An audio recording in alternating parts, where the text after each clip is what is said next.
Assalamualaikum dan salam sejahtera. Sabah FC tidak mahu terlalu tertekan dengan memikirkan untuk mencari kemenangan pada aksi Liga Super menentang JDT di Stadium Likas malam ini. Pengendalinya Datuk Ong Kim Swee sebaliknya berkata tumpuan pasukannya ialah untuk kekal fokus sepanjang permainan selain bermain dengan berdisiplin bagi menghadapi pemain JDT yang disifatkan cukup berkualiti. Meskipun begitu, beliau mengakui kemenangan dalam perlawanan antara dua pendahulu Liga Super itu akan memberikan keyakinan tinggi kepada skuad Sang Badak untuk terus mara dalam saingan seterusnya. Kita tidak boleh terlalu memikirkan mengenai kemenangan. Apa yang penting adalah kekal fokus dan berdisiplin ketika kita bermain sepanjang perlawanan nanti.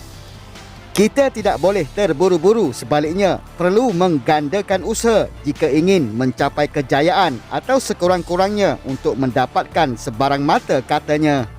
Dalam pada itu, Kim Swee berkata sokongan penonton ketika perlawanan mampu memberikan semangat yang padu kepada pemain untuk memastikan Sabah FC tidak kehilangan mata berharga, terutama apabila beraksi di gelanggang sendiri.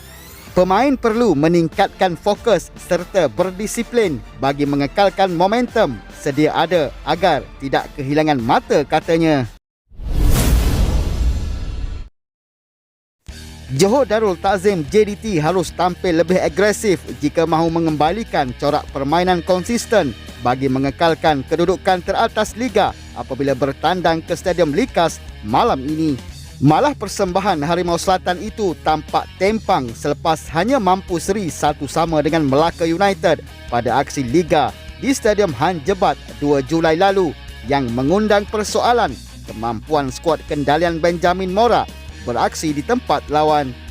Justru Mora harus merancang strategi lebih ampuh untuk menawan Likas yang dianggap kubu kuat skuad bimbingan Datuk Ong Kim Swee, tak kala Sabah FC pastinya ingin menceriakan penyokong skuad The Rhinos yang bakal membanjiri Stadium Likas.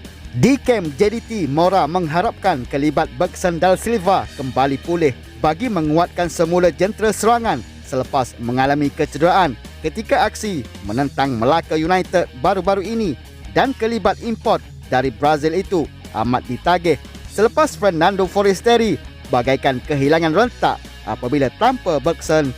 Mora juga perlu memantapkan lagi posisi tengah bagi menghalang kelincikan dua tonggak Sabah FC iaitu Badul Bakhtia dan pemain import dari Jepun Taiki Kagayama, dan perlu juga menyekat larian pantas pemain import dari Indonesia Sadil Ramdhani yang mampu memberi ancaman buat benteng JDT.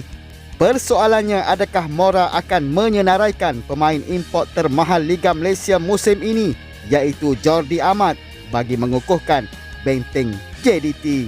Sama-sama kita nantikan.